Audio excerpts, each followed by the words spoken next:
Line শাকারতুম লাআযীদান্নাকুম ওয়া line কাফারতুম ইন্না আযাবী লাশাদীদ। আল্লাহ রাব্বুল আলামিন বলেন, আমার কোনো বান্দা বান্দি যদি আমার নিয়ামত পাইয়া শুকরিয়া আদায় করে, আমি ওই বান্দা বান্দির নিয়ামত বাড়াইয়া দিই। আর যদি নিয়ামত পাওয়ার পরে শুকরিয়া আদায় না করে, ওই বান্দা বান্দির নিয়ামত আমার আল্লাহ উঠায় নিয়ে যায়।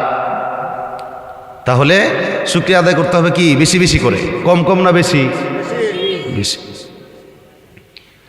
শুকরিয়া আদায় করলে কতটুকু লাভ, এটা বলেই আমি মূল আলোচনা চলে যাব। আজকে আলোচনা বিষয়বস্তু আলোচনা করব ইনশাআল্লাহ। নামাজ কোথা থেকে আসলো, কেমনে আসলো, নামাজ পড়লে কি না পড়লে কি, আপনারা শুনতে রাজি আছেননি? শুকরিয়া আদায় করলে লাভ কি?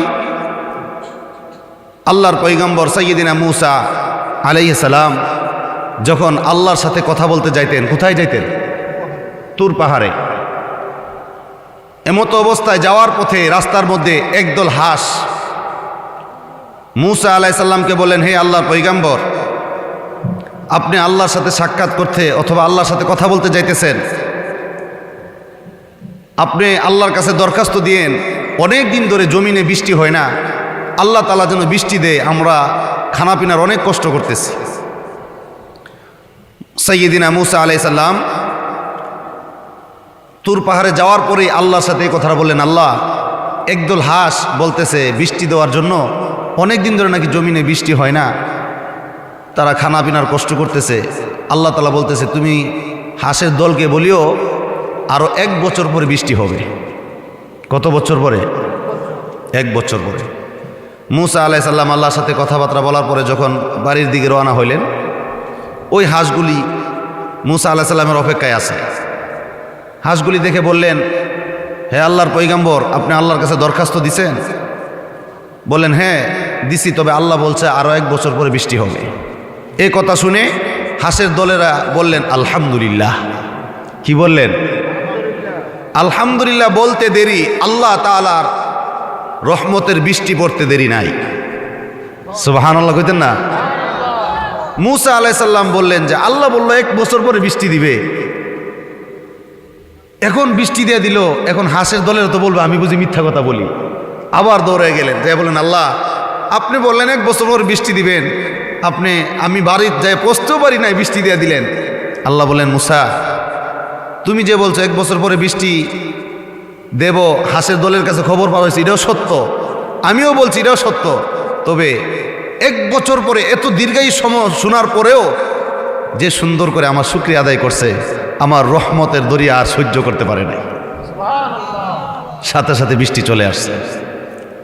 তাহলে শুকরিয়া আদায় করলে লাভ না লস? লাভ। তবে শুকরিয়া আদায়ের কিছু কিছু জিনিস আছে, আল্লাহর নাম লওয়ার কিছু কিছু স্থান আছে। এখন আপনি জুয়া খেলতে পারবেন, কারণ বিসমিল্লাহ নামে শুরু করলাম, কামইব নি? যেখানে আল্লাহর আইন নাই, এখানে আল্লাহর নাম লওয়া কি হারাম। কারণ আল্লাহর আইন যেখানে নাই সেটা করে হারাম, সেটা করে বেদাত। এশার নামাজ ফরজ কয় রাকাত? 4 রাকাত। এখন যদি আমি আবেগে 6 রাকাত পড়ি, নামাজটা হবে নি? কেন হবে না? নামাজ হতে বললাম, হবে না কেন? কারণ আল্লাহর অর্ডার নাই। তাহলে বোঝা গেল আল্লাহর অর্ডারের বাইরে আল্লাহর কাজ করলেও আল্লাহর কাছে গ্রহণযোগ্য হয় না। আমরা এমন মুসলমান, কোথায় ইনশাল্লাহ বলতে হবে, কোথায় আলহামদুলিল্লাহ বলতে হবে, কোথায় ফি আমানিল্লাহ বলতে হবে, কোথায় সুবহানাল্লাহ, কোথায় আলহামদুলিল্লাহ বলতে হবে, এগুলো আমাদের জানা নাই। একজনকে যদি জিজ্ঞাসা করি, মুসলমান কেমন আছেন, কই ইনশাল্লাহ ভালো আছি।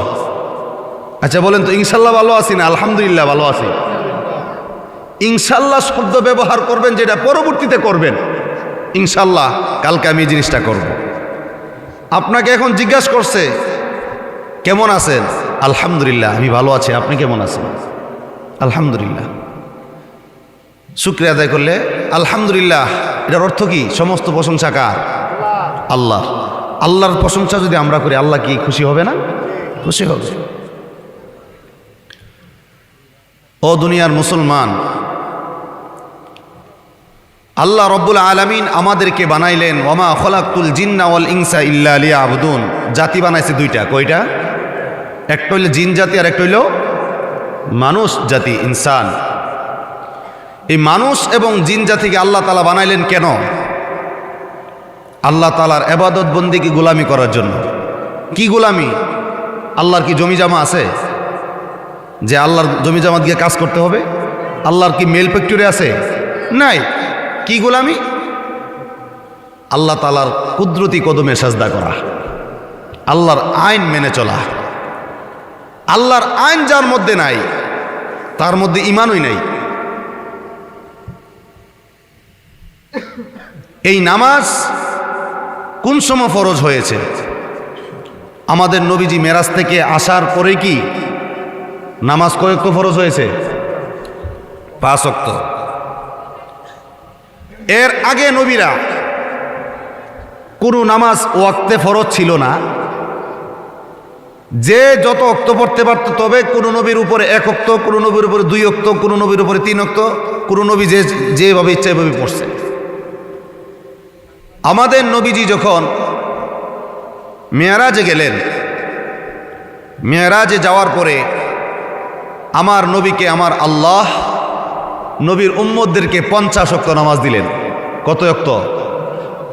আর বছরে 6 মাস রোজা। কয় মাস রোজা? 6 মাস। 50 ওয়াক্ত নামাজ আর 6 মাস রোজা।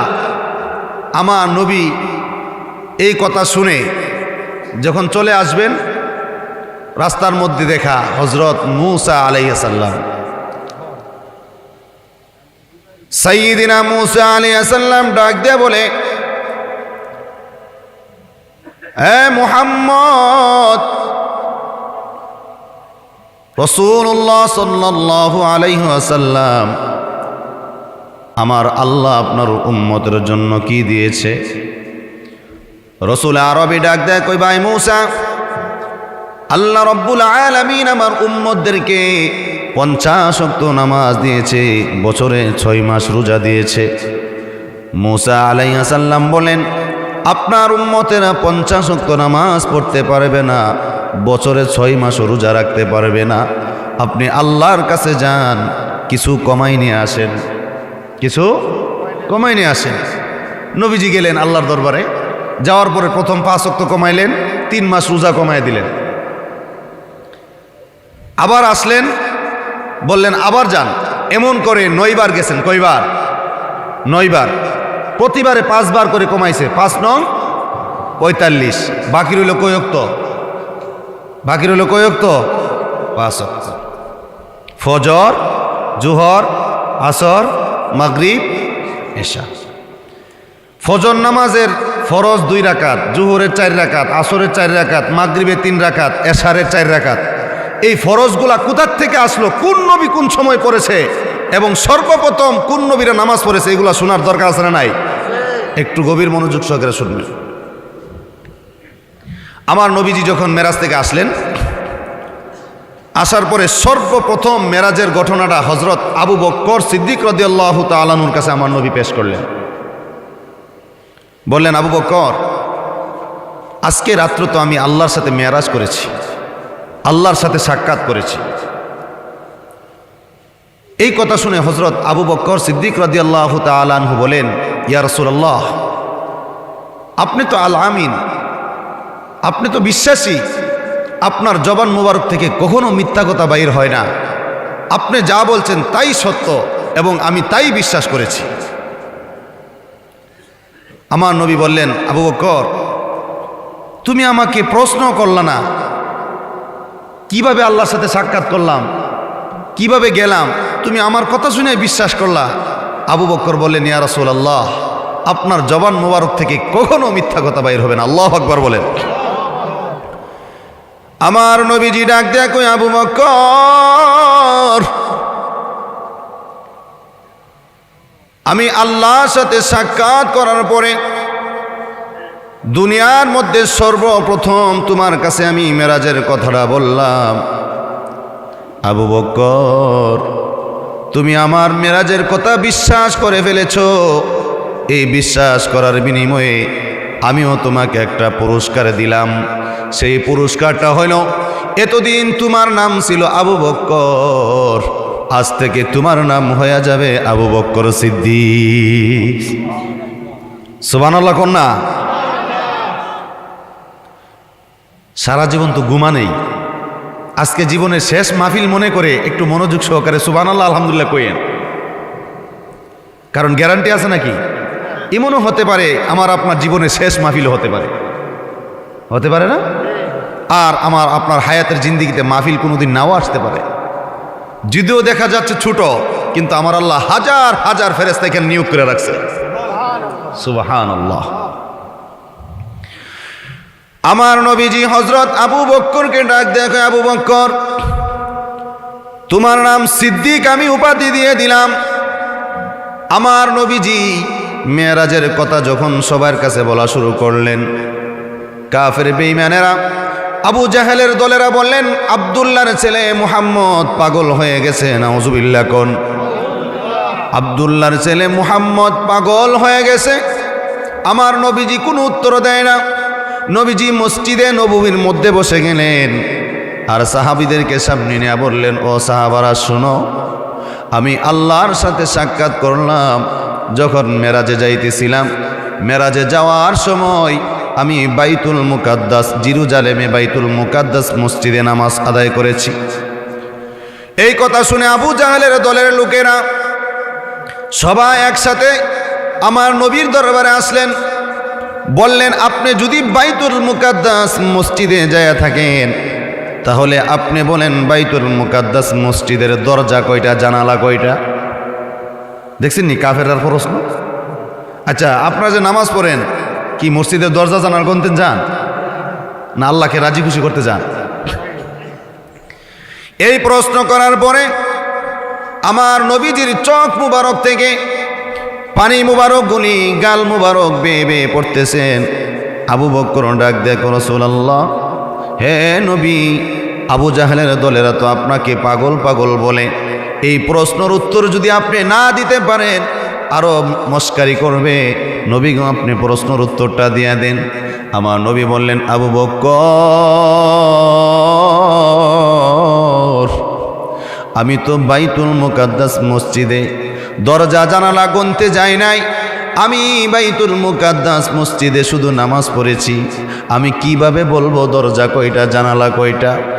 আমার আল্লাহ জানে কি জানে না? আমার আল্লাহ রব্বুল আলামিন জিব্রাইলকে ডাক দেখো, জিব্রাইল, জিব্রাইল রে, তুমি আমার হাবিবের কাছে যাও, যাইয়া বলো, ওয়া তুইজ্জু মান তাশাউ ওয়া তুযিল্লু মান তাশাউ বিয়াদিকাল খায়র। আল্লাহু আকবার। এ জিব্রাইল, আমার হাবিবের দরবারে তুমি যাও, যাইয়া বলো, আমার হাবিবের মান সম্মান বাড়ানোর মালিক আমি আল্লাহ। তুমি যাইয়া আমার হাবিবের সামনে বাইতুল মুকাদ্দাস মসজিদরা হাজির করবা, আর আমার হাবিব ওই বাইতুল মুকাদ্দাস মসজিদরা দেখে দরজা কয়টা, জানালা কয়টা দেখে গনে গনে বলে দিবে। জিবরাইল আলাইহিস সালাম আমার নবীর দরবারে হাজির হইলেন, সালাম দিলেন, আসসালামু আলাইকা ইয়া রাসূলুল্লাহ। নবী গো, আমার আল্লাহ আপনার উপরে আয়াত নাজিল করেছেন, আপনি চিন্তা করিয়েন না, টেনশন করিয়েন না। ও নবী, আমি বাইতুল মুকাদ্দাস মসজিদরা আপনার সামনে হাজির করব, আর আপনি বাইতুল মুকাদ্দাস মসজিদরা দেখে গুনে গুনে বলে দিবেন কয়টা দরজা কয়টা জানালা আছে। আমার নবীজি যখন দরজা কয়টা জানালা কয়টা বলে দিলেন, আবু জাহেলের দলের লোকেরা সত্য সত্য সত্য সত্য বলে হাঁটে আর দৌড়ে। হঠাৎ করে একটা রুমের মধ্যে সবাই প্রবেশ করলেন। আবু জাহেলকে তার লোকেরা প্রশ্ন করলেন, সত্য কি বলেন? বললেন, আব্দুল্লাহর ছেলে মুহাম্মদ, সে যে আল্লাহর পয়গাম্বর শেষ নবী, সেটা সত্য। এখন আরেকজন কইতেছে, তো আপনি জানেন সত্য, কিন্তু মানেন না কেন? আমি তো সব জানি, সে যে নবুয়ত প্রাপ্ত হবেন, সে যে নবীজির শেষ, আল্লাহর শেষ পয়গাম্বর, আমি জানি, সব জানি, কিন্তু মানতাম না। এরকম লোক আসেনিও? আবু জাহেলে না চলে গেছে, কিন্তু আবু জাহেলের অনুসারীরা কি আসেনি? আছে। কবে হুজুর মানি, আপনি যা ওয়াজ করছেন সুদ খাওয়া গুনাহ জানি, কিন্তু মানতাম না। নামাজ না পড়লে গুনাহ জানি, কিন্তু মানতাম না। ঘুষ খাইলে গুনাহ জানি, কিন্তু মানতাম না। তারা কোন দলের লোক? আমি কইছি না আপনারা কইছেন? আবার সকালে উঠে কই না হুজুর আমরা আবু জাহেল বানাই গেছে। আবু জাহেল বলে আমি জানি, মানবো না। আমি জানি, মানবো না। আমার বংশের মধ্যে চুনকালি মাখতে পারবো না। নাউজুবিল্লাহ কইতেন না? নবীরে বিশ্বাস করলে বলে এর বংশের মধ্যে চুনকালি মারাইব কোন? যেই নবীকে সৃষ্টি না করলে আসমান জমিন লৌহ কলম কোনো কিছুই সৃষ্টি করতো না, যেই নবীজির দুহাই দিয়ে হযরত আদম আলাইহিস সালামের তওবা আমার আল্লাহ কবুল করেছে, যেই নবীজির দুরূদ পরে আদম এবং হাওয়ার বিবাহের মহারণা আদায় হয়েছে, ওই নবীর উপরে ঈমান আনলে নাকি তার বংশের মধ্যে চুনকালি মরব। নাউজুবিল্লাহ, আর একটু জোরে কোন। আমার নবীজি মসজিদে নববীর মধ্যে বসে সাহাবাদেরকে নিয়ে বলতেছেন, ও সাহাবারা শুনো, আদায় করে তাহলে তার কবর যদি অন্ধকারও থাকে আমি আল্লাহ তার কবরটাকে আলোকিত করে দেব। সবাই কবর আলোকিত করতে চাইনি আমরা? ফজর নামাজ পইরা না না পইরা? এখন আসেন জোহরে। জোহরের কয় রাকাত ফরজ?